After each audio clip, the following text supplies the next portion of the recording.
Excellent work today. Class dismissed. I take it you're ready to learn your new... I completed your assignment, Professor. I'm ready to learn Bombarda now. Good. Now, this spell comes with a caveat. It should only be used when necessary. The exploding charm, as you might suspect, can hurt people. Use caution when casting it. I will, Professor. I will hold you to that promise. Now, you must be precise in your wand movements. We don't want you blowing your hand off. Go ahead. Nice and steady wand movements. Remember, the exploding charm is highly volatile.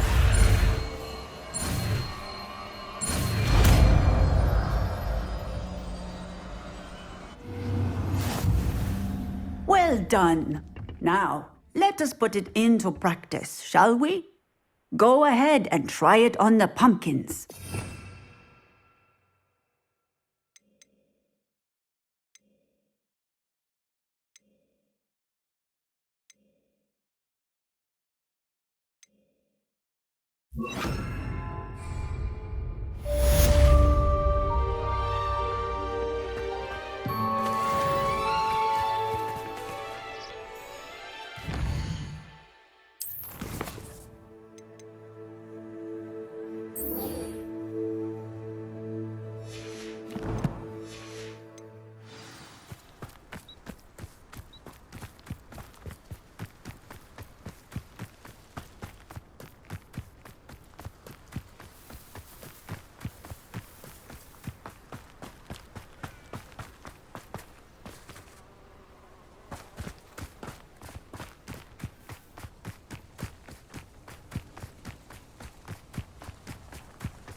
Well, Madam Cacao.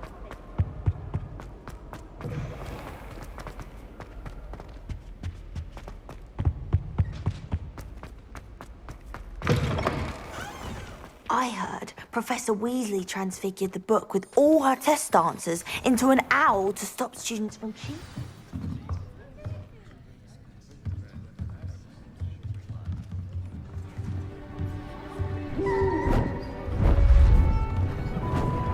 Beautiful. Goodness. Settle down, settle down. Transfiguration, as you may be weary of hearing me say, is an exact science that can take a lifetime to master. But we needn't be daunted. Almost anything can be transformed if you can just perceive the potential within it. As I see in all of you, tremendous witches and wizards, every one of you. Or it could just be my eyesight. Now, you all know what to do.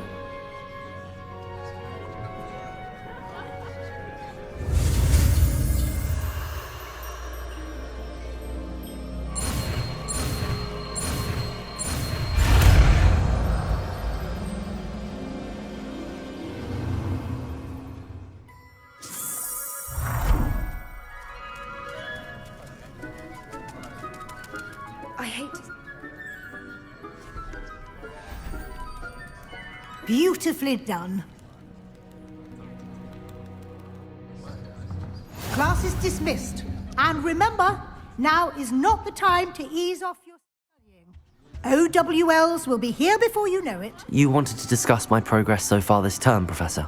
I did. You seem to have had no trouble in getting up to speed. And frankly, excelling in your schoolwork this year.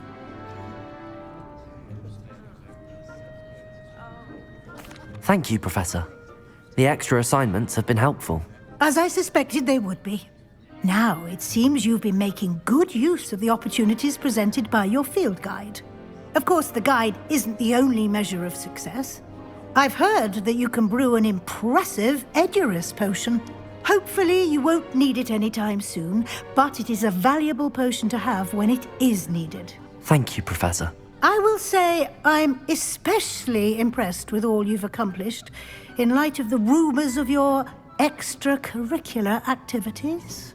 Was your extended conversation with Mr. Ollivander after you'd obtained your wand, or subsequent search of the owlery, connected in any way to Professor Fig?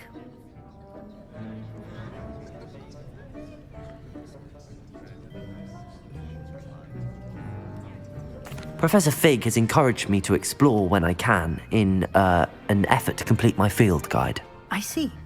I admire your penchant for learning, but do remember that your classwork and field guide are designed to educate you thoroughly. It'll be the end of the year in no time, and you'll want to be well prepared for your OWLs. I'll provide a final assessment at that time to ensure that you're ready for your exams. Until then, well done. You are dismissed. If you wish to practice the spell you just learned, the training dummy is available. Bombarda!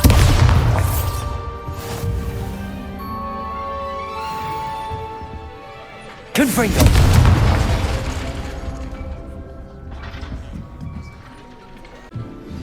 Since our visit to Feldcroft, something dawned on me about the triptych.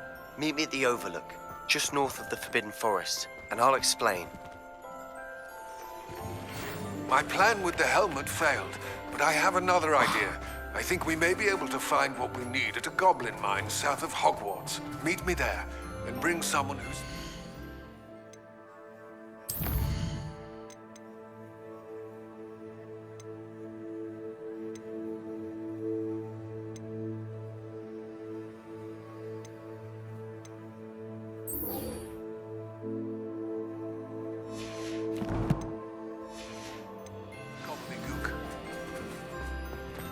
I remember our meet mentioning something about gobbledygook. Revelio.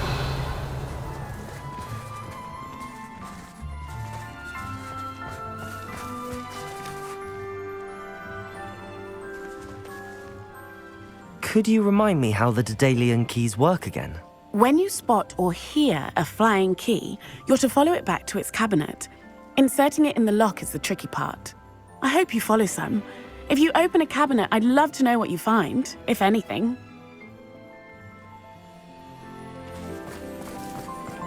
Revelio.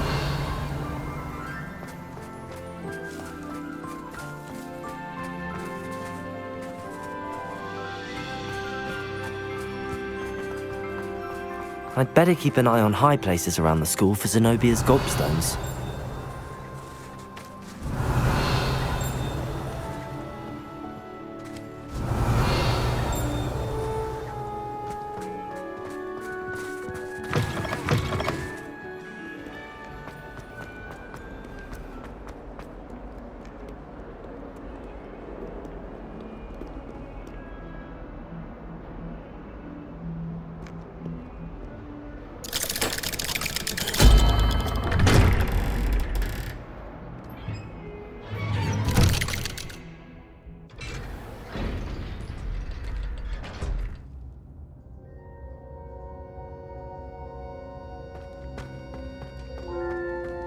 You'll never believe what I've learned. What did you discover in the spellbook we found in the scriptorium? Salazar Slytherin's spellbook was a little difficult to interpret, but fascinating. Evidently, he encouraged teaching dark magic at Hogwarts. Neither the Imperious Curse nor the Killing Curse was unforgivable during his time.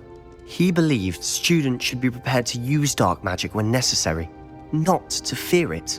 That's why we had to use Crucio to gain access to the scriptorium. He didn't want his knowledge shared with anyone who was afraid of the power of dark magic.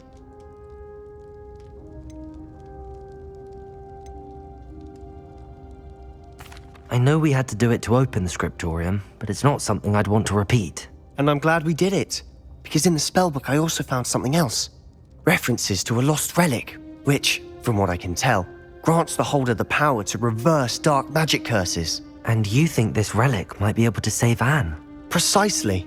I plan to search for this relic, but I don't think we should tell anyone. Especially Ominous. He wouldn't understand.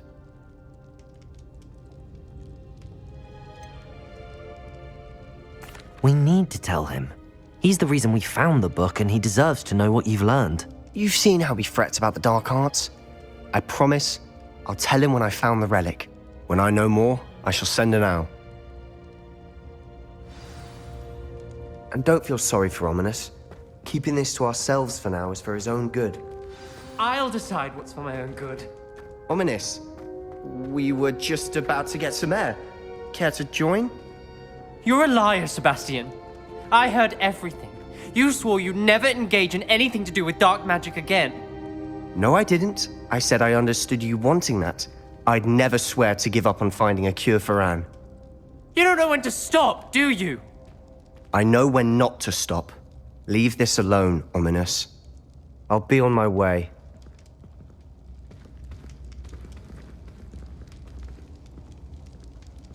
I am not letting this go. Ominous, Sebastian meant well. I appreciate you telling Sebastian not to keep this from me, but going after that relic is not a good idea.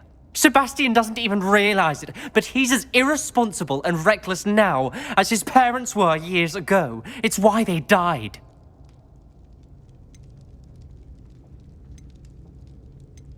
I knew his parents died, but I never heard what happened. Mr. and Mrs. Sallow were professors. Spent nearly every waking moment in the cellar library. Noses buried in books. Anne and Sebastian were upstairs when it happened. They heard a sudden crash and ran downstairs, but it was too late. Their parents had crumpled to the floor. A defect with the lamp in the cellar caused the room to fill with an undetectable toxin. Sebastian and Anne were helpless. They had no magic yet. What a horrible story. It is. That's why I can't understand Sebastian's recklessness. I've practically lost Anne. I cannot lose Sebastian too. Please avoid anything to do with that spellbook.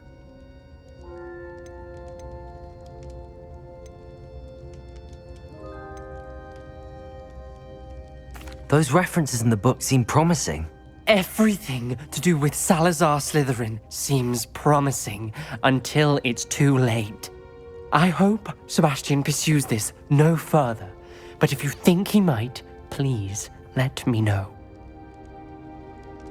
It would mean a lot.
Revelio.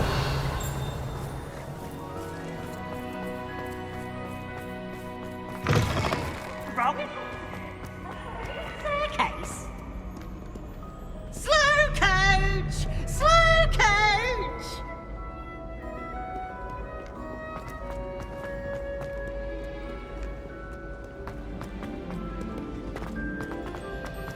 I'd better keep an eye on high places around the school for Zenobia's gobstones. Revelio. So frustrating. You wanted to speak with me, Mother? I had hoped to speak with you alone, Natsai. Your message mentioned your concern about an unusual creature that was spotted in the woods near Hogsmeade. That could have been anything. You know what it was, Natsai. I am allowed to leave the castle. I am always careful, Mother. Careful. Officer Singer disagrees. She sent me an owl telling me that you have been trying to collect evidence of some kind against dark wizards. She berated me for not keeping a closer eye on you, and she is right. I do not want you visiting Hogsmeade for the near future. But Mother!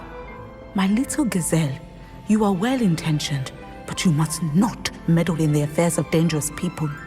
If someone had meddled in Matabeleland, Father would still be with us. I must get to class. Perhaps your friend can get you to listen to reason. So frustrating. She never listens to me. She called you her little gazelle. Is that a term of endearment where you're from? It is specific to me. I am the unusual creature in Hogsmeade she mentioned. Self-transfiguration is not taught at Hogwarts, so I am gently discouraged from practicing it. However, I am an animagus, and it is in my gazelle form that I have been able to wander the Highlands rather freely until now, much to my mother's chagrin. That is how I managed to spy on Rookwood and Harlow.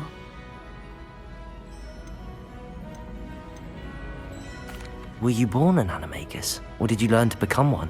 Animagi are not born. The process is quite elaborate. It involves holding a mandrake leaf in one's mouth for an entire month, then placing the leaf in a crystal phial so that it is imbued with moonlight, then adding one of your own hairs. And that is just the beginning. Self-transfiguration is common among students at Wagadu, but Professor Weasley considers it much too dangerous to teach at Hogwarts. Can you choose what form your animagus will take? Oh no, a person's animagus form is determined by their personality. My mother is convinced that my form is a gazelle because I adapt well to any situation. I believe it is because I can sense danger and keep my wits about me.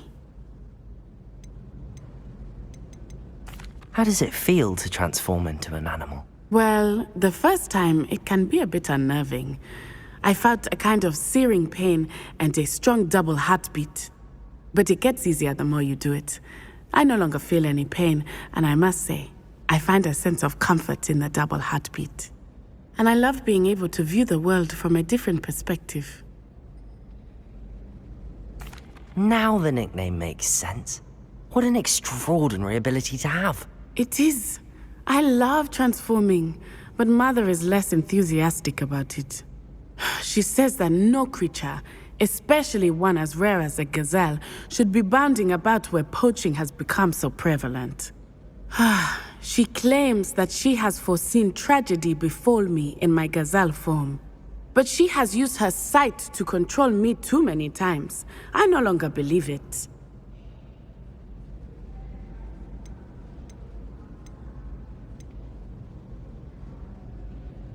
She's concerned for your safety. It may be best for you to stay away from Hogsmeade for now. That may be safe, but I do not believe that it would be best. Do you? You could have fled the moment you discovered that Rookwood, Harlow, and Ranrock were after you, but you did not. I choose to act as you have. I must deal with Rookwood and Harlow, not hide from them. My mother cannot know where I am all the time. Thank you for being here during that rather awkward conversation.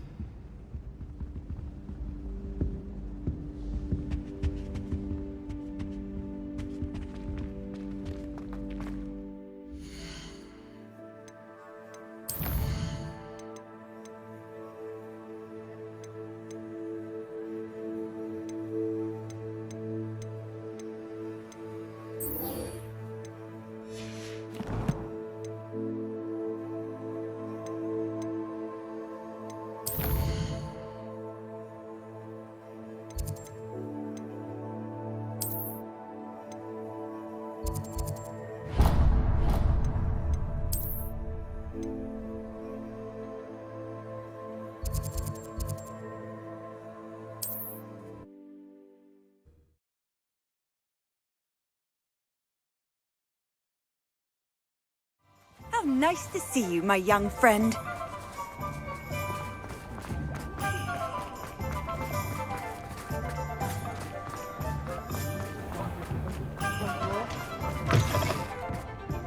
Glad you came. Oh, please tell me you have an answer for me about the butterflies.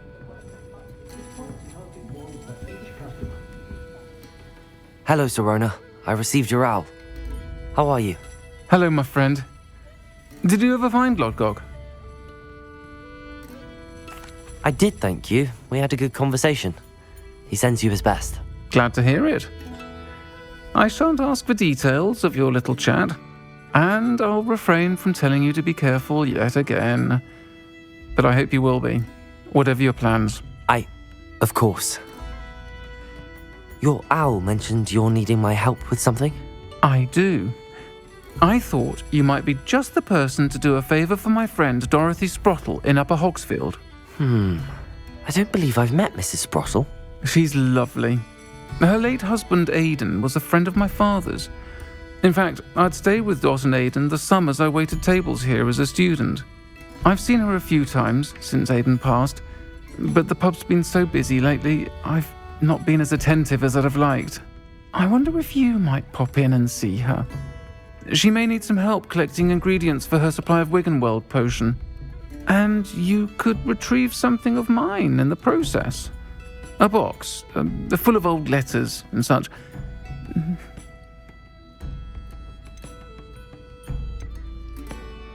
I'll try to go and see her when I can. It would mean the world to me, and to Dorothy. Aidan was bringing the box of letters to me when he was taken ill. Dot can tell you where he might have dropped it. You'll find the hamlet Over here. This is a change of pace from our last outing. Don't remind me. The thought of that tent still makes my blood boil. I've been thinking about those poor dragons in the fighting ring. The collars they were wearing, they appeared to be goblin silver. I think a collar is precisely what we found at that poacher camp. I've never known poachers to use anything like that before. The dragon that attacked my carriage was wearing a collar, and Professor Fig was genuinely baffled by its behaviour. That attack always did strike me as a little strange, seemingly coming out of nowhere. Surely you aren't suggesting that the collars somehow control the poor creatures? Exactly. Merlin, I don't think the dragon we set free was wearing a collar, but we should check. And if we can find her, we can return her egg.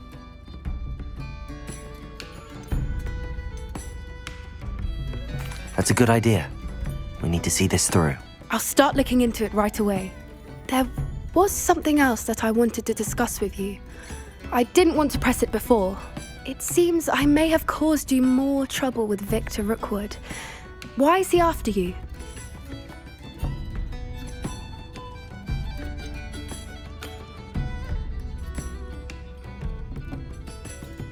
Rookwood is working with Ranrock, and Ranrock is after something I found at Gringotts.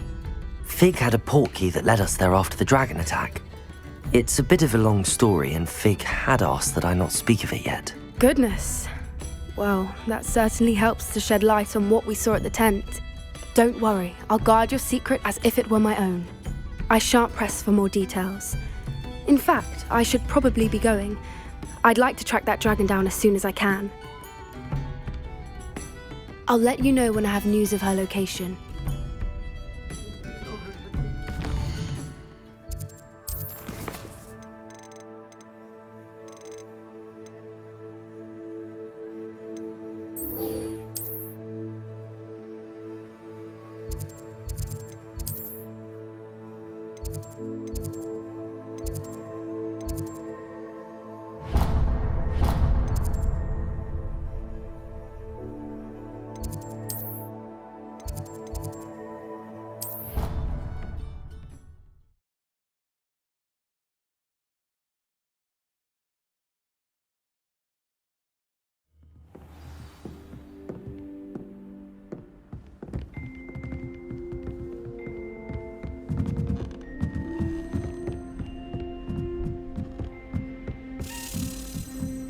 A Daedalian key.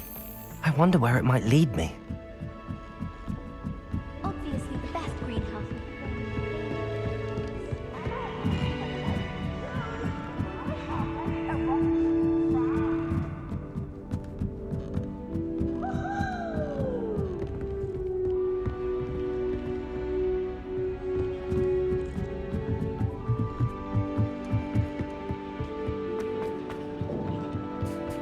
Hello there.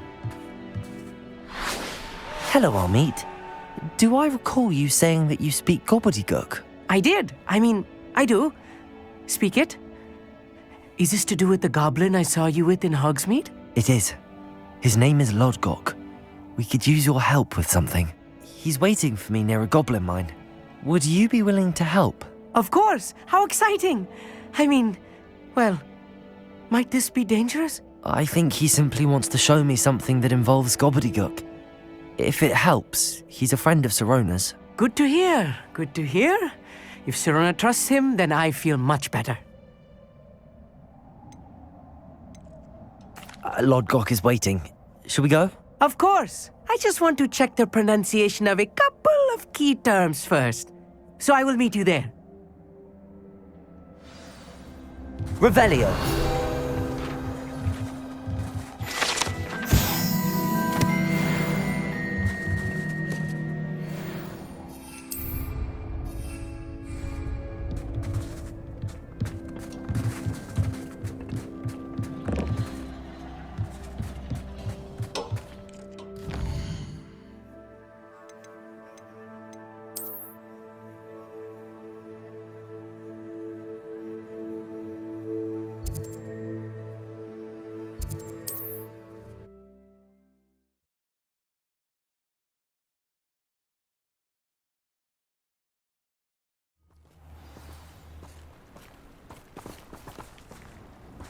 Let's see what's up your sleeve this time, Merlin.